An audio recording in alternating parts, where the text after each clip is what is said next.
I am currently working on a project that is exploring the importance of integrating movement and manipulatives into grammar instruction.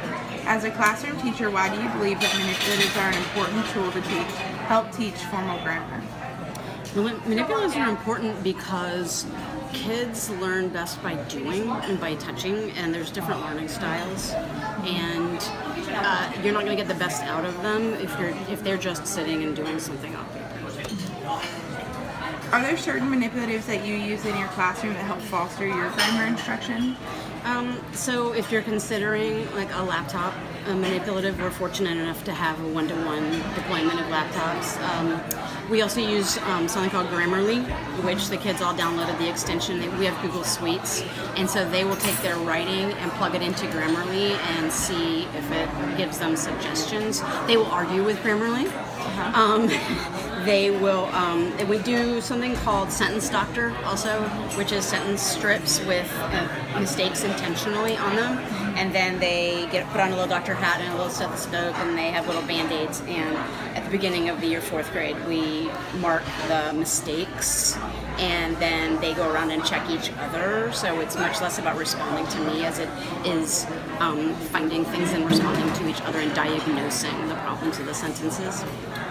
The other one I can think of is the paragraph editing, where we have to be a detective, and you're going around literally trying to find the mistakes in this phrase. Yeah. So you give the paragraph? Yeah. Okay. Furthermore, why do you believe that movement is vitally important in fostering learning in your classroom? Do you agree or disagree that it could help teach formal grammar? So in the younger grades, movement and music is really helpful for learning because it gives them a structure and repetition to remember things.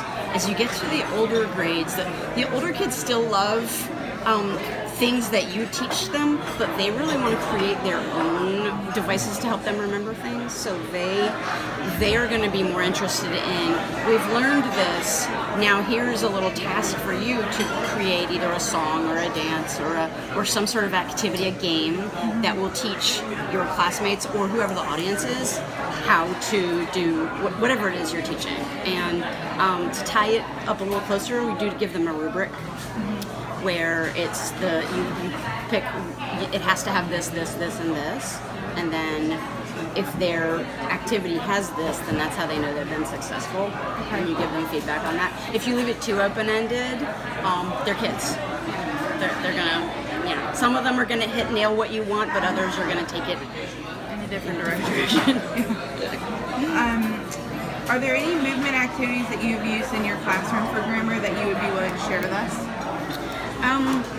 I think, again, the creating the rubric for them, and I do this in all subjects, not just grammar, creating a rubric and saying what your look-fors are. So in other words, you know what your standards are, you know your age group, you know what your look-fors are, keep it less than 4, and then let them go and let them share, and because the audience is each other.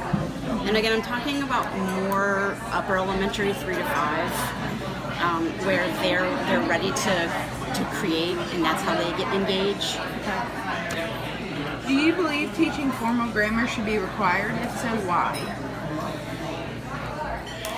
I think as a teacher who's been teaching for 11 years, if you know your standards and you know your kids, those teachable moments are going to pop up. You can plan on, for example, Friday, we were revising our writing, and once we revised, we went into editing, because I want them to know that revising is more important than the mechanics. Then we got to the mechanics, grammar usage mechanics, and the assignment was to look at their writing and just focus on capitalization. And so that was my plan. But the teachable moment that came from that was once they felt solid about capitalization, they started asking questions about punctuation.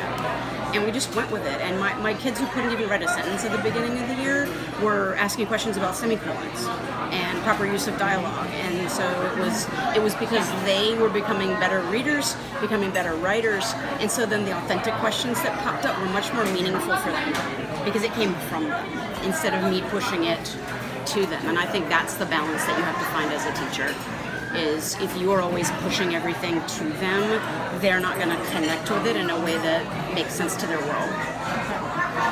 Thank you so much. You're very welcome.